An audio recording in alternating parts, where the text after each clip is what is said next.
Sounds pretty good right now, honestly. We'll have to go get a I donut. know. I would like a donut. All right. On that note, and action. Hi everyone. Welcome to Ishmael's Interactive's CX Pod. My name is Shiv Dave. Welcome to our speaker series. We have another wonderful guest here on our show, Rachel Eve Ginsberg. Rachel, why don't you tell Hey. us who you are and what the audience should know about you? Oh, Sheev, thanks so much. It's such a pleasure to be here. So as Sheev said, my name is Rachel Eve Ginsberg. I'm a creative strategist and experience designer, and I've been working in mostly solo practice consulting for the last 10 plus years and intermittently longer. And it's been kind of an interesting evolution. The past like 8 or so years, I've been doing most of my work with museums and more recently libraries. And I've worked on all kinds of strategic initiatives that often involve some combination of audience engagement, technology, and sort of organizational strategy around how to build relationships with those people through and around kind of collections materials. Um, It's quite the intro. Thanks. Yeah, it's been a really interesting time. And I mean, we were talking also Yeah. briefly before we were recording about, my practice is changing a bit. I've been working as a solo practitioner. I'm working on building into more of a group practice. It's coming, more on that soon. Um, but it's been a really interesting moment of kind of professional growth. And I think the thing that I've been reminded of most recently is I'm so appreciative of the opportunity to grow professionally and also like, wow, it's so hard to Yeah. grow and to stretch yourself and to learn new things. And having grown is amazing and growing is rough. Yeah. But I appreciate the opportunity and appreciate the opportunity to talk about it. Well, we're glad to have you here. And, before I even get to the first question, I would say, along a little bit of like what it, in response to your intro, it's something that I deal with. I'm sure people in the audience deal with is celebrating our wins and our Totally. accomplishments, something that we do not do often, and we It's also don't do important. well. It's not Yeah. something that we're taught in school by our parents and stuff to celebrate an accomplishment, to celebrate a goal, and to Yep. really just take it in. And so this is something Yep. that I've been working on for myself tremendously, is celebrating wins because you got to stop and smell the roses or look at the bees. Like Yeah. really enjoy the moment, because all of a Yeah. sudden it's on to the next one. You're like, where did it go? It's So so true. And I think like, so another thing that I have been doing for the last few years is teaching a course at Pratt Institute in the School of Information. I teach a studio course for information experience design students. And um, I feel like so much of the coaching and the advising that I do for my students, like really should be doing for myself also. And I think this idea that, especially when you get to a place where, you're fairly well established in your career, it's easy to forget how far you've come since you were like that young person, hoping and wishing and wanting to have whatever, future you wanted and hoped to have, and the path there, was unclear. And of course, like in hindsight I mean, at least in my case, is far more circuitous than I might have expected it to be or understood that paths should be or could be or would be. And so yeah, I think it's nice for me whenever I have the opportunity, especially when I'm interacting with young people or people who are earlier in their career, to just really, remind them that like we're going to have lives, we're going to have futures, we're going to have careers, like, and, planning them is great, but getting caught in expectations that arise out of really intense planning, it's just like, it's hard, it's hard. So anyway, those. now that the therapy is over. Let's get into it, yo. Yeah, let's do Um, it. you spent a significant part of your career working inside museums and cultural institutions. And so Mhm. you've talked about how places like galleries and libraries and museums aren't just buildings. So could you start telling us what these places actually are? So what function they serve, not just architecturally, but for the public and for people. Yeah, absolutely. And so I was thinking about this more, and I think for me, there's sort of a dividing line between what I thought museums were before I worked in them and what I think they are now. And so, I was really lucky to grow up in a really incredible museum environment. I grew up in the near suburbs of Philadelphia, which is a city that has really incredible museums. As a child, I spent time in places like the Philadelphia Museum of Art, which is one of the biggest encyclopedic art museums in the country and in the world. The Franklin Institute, which is really experiential and has been doing experiential exhibitions since the 50s. And one of my childhood favorites was the Please Touch Museum, which actually was only founded like 5 years before I was born. The thing that, in addition to kind of finding out all of that stuff and really learning so much more about the collecting and preservation mission of museums working inside of them, because I'm not and haven't been on the collection side. I'm on kind of the audience engagement side, but really have had some tremendously talented and generous colleagues who I've been able to learn so much from. This is one of the reasons why I was excited to have you on the pod because museum experience or museums acting as third spaces. So like for the audience, a third space would be, your first space is your home, the second space is your work, and the third space is where you are in the community that is accessible to you as like a public member. I want to transition a little bit more about your current work here. Is now you're working on something with the Library of Congress, which is a very unique opportunity. It's a local initiative launching this spring in partnership with two library systems, public library systems. So could you tell us more about what this project is and how it connects to a deeper purpose of what you've just been describing here? Yeah, absolutely. So it's funny because yeah, it is sort of a local initiative, and also the name of the initiative actually is Yeah. called Local, which is fun. It's LOC capital, so like Library of Congress, local, right? And that's the idea. And I think, so yeah, I mean, I think in terms of third spaces, like I think museums are definitely function as third spaces, but I think libraries function as third spaces even more because they are free and Yeah. freely accessible. And so whereas museums sometimes are and sometimes are not, and less so in this country than they are in many other countries. Um, and so, in thinking about libraries, I mean, museums are evolving with the times in all kinds of interesting ways. Most notably, they're really interested in making their work, their collections accessible online, accessible to more people in more places, right? Libraries have experienced and are experiencing a dramatic shift in what they do because, in addition to, the society transforming over the last like 20, 30 years, the way that like almost everything about the way humans interface with information has changed dramatically in the last 20 or 30 years. And so if you think about a library as a place where primarily, at least historically, you're interacting with books, right? People don't interact with books in the same way they used to. Yeah. If you're doing, when I was in high school, I graduated high school in 1999. When I was doing research on a report, I needed a library. That is not the case anymore. Yeah. And so a lot of the reasons that people had to engage with libraries have changed. And so, but at the same time, their function as third spaces is becoming increasingly important.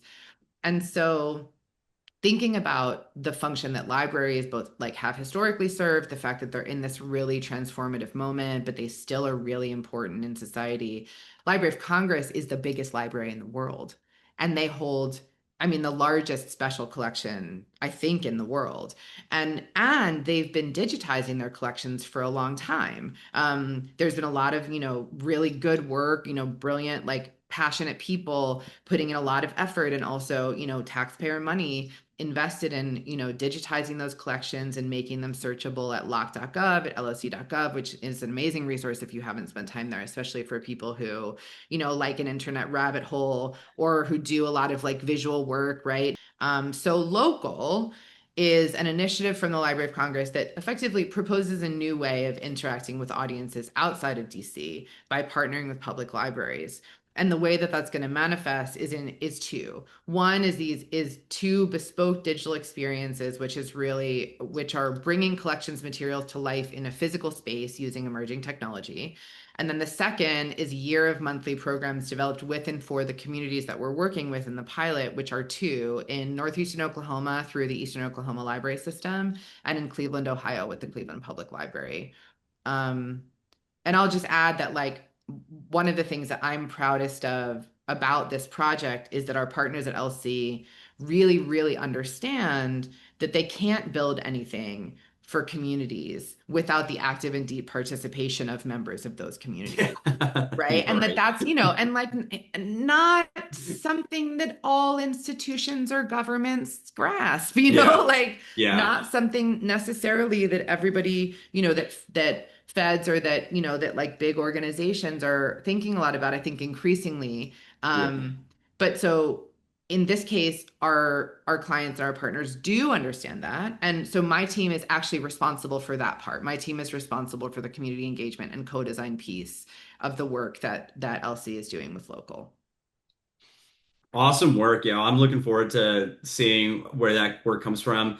The Midwest always needs love. People forget. I'm a fellow Midwesterner myself, and so hearing locations of Cleveland and Oklahoma being chosen for this type of experiment and experience for local communities that live there sounds pretty Absolutely. awesome. Looking forward to seeing it. And we'll make sure to have any links or references that you mentioned in the show notes as well as looking forward to that.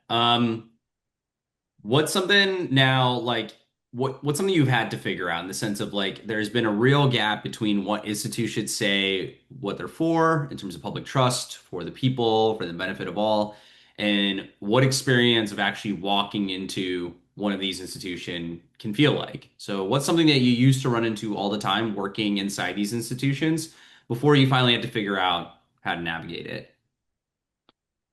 That's a great question. I think it kind of goes back to what I was saying before, which is really about that they are and do so much more than one understands as a visitor. Hmm. And I think moving, and this is, I mean, this is like one of the, I think, beautiful and challenging things about being a consultant, is that I have the privilege of like diving beneath the surface of all kinds of, companies and industries that I otherwise wouldn't know about or understand, right?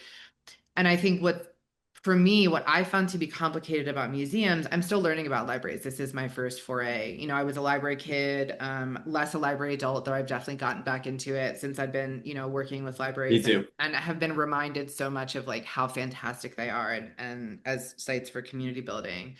But I think with museums, because I didn't understand the collecting mission and I didn't understand that, collecting, preserving, studying mission in the same way as I do now in museums. I think one of the things that's complicated about navigating them is that those are really different missions. And the people who are involved in doing that work have really different training and their motives and measurements for success are also quite different from each other. And I think museums generally, work really hard to bridge the spaces between those people and those practices. But I think, sometimes, I mean, I think it's always a challenging thing to do. And I think sometimes the gaps are more visible than other times. I think with one of the things I noticed about museums in my work, for example, is that, museums really think and museum staff really thinks in terms of like exhibitions, right? Or a specific kind of space, that there's this space and we're going to fill it with this exhibition. There's this space and we're going to fill it with this exhibition. This is a permanent exhibition. This is a rotate, but there is a kind of whole museum experience, right? There's a whole space experience that sometimes is cared for and sometimes is less cared for. And it's not because people don't care about it. It's because everybody's doing so much. It's an environment where people are really working hard and doing their best to meet the mission, but those missions can be at odds with each other. And I think Mm. some of the gaps that we might experience sometimes as visitors like are originate in the ways that those missions can conflict.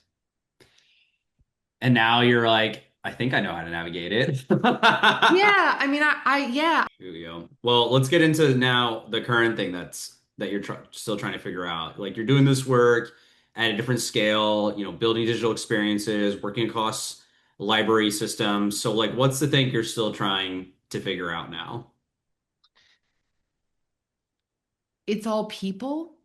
Like it's like it and like and that and it's not even I mean the thing that's sort of the phrase that's in my brain is like it's people problems, right? But it's not even just problems. Like yes, it can be problems, but it's more like figuring out how to do big complicated projects. I mean, I have this like very particular experience working with these like GLAM, the sort of GLAM is the acronym for galleries, libraries, archives, and museums, right? These GLAM institutions that are also the federal government, that are also academia, that are also, in the case of the Smithsonian, functionally nonprofit organizations, right? That have to do their own fundraising and that have to do a lot of like gap filling because federal funding does not fully support the Smithsonian. I'm not sure how that works with the Library of Congress. I think the structure is different and the breakdown is different, but they're really complex. And and large institutions, and I think folks who are connected to Ishmael and Feds, right? Like really complicated, and also the organization has like the legacy and the hierarchy and the bureaucracy really does have its own life. Like and people come into it and are shaped and changed by it meaningfully. So the culture of the place and of the organization is also sort of an organism. And then there's these humans who are working really hard, but probably the organizational structure is not necessarily working in their favor because it's a legacy thing that like nobody really designed on purpose to be exactly as it is, and reorgs are complicated. So I think like the thing I'm still figuring out, and I think the thing to some degree I'll always be figuring out, is how to bring the work to life in a way that, adheres as closely to my values of like being a humanist, of like being people first, of really being inclusive, of like welcoming the widest possible audience, especially in doing community work. Mm. And I care a lot, but doing it is hard. And there's so many people working in these large institutions who care so much and who are working really hard to navigate all the complexities that are inherent in these large institutions. So I think figuring out how to keep it moving and keep getting things done and keep moving the needle in terms of like inviting more community members into the work in really, thinking about, and again, like so proud of my, colleagues at the Library of Congress and former colleagues at the Smithsonian who have worked so hard to bring these community engaged programs to life, to, really like introduce new models of public engagement into these longstanding institutions that just are not built to do this kind of work. Um, so yeah, sorry, that was like an extremely long and rambling answer, but that, I mean, that's kind of how it is, It's right? a it's Still a it's a figuring out how juicy to do thing the that work. it's a juicy thing that you're still trying to figure out, which is the whole purpose of Absolutely. it. Thanks so much, Rachel. This has been an Yeah. awesome conversation. I'm glad. I think a lot of people listening to this are going to get a lot of awesome nuggets that you've been sharing here. Where can people find you, connect with you, find your work, anything you want to plug? Yeah, so I would say, I mean, my internet home is a little scattered at the moment, but you can always find me on LinkedIn.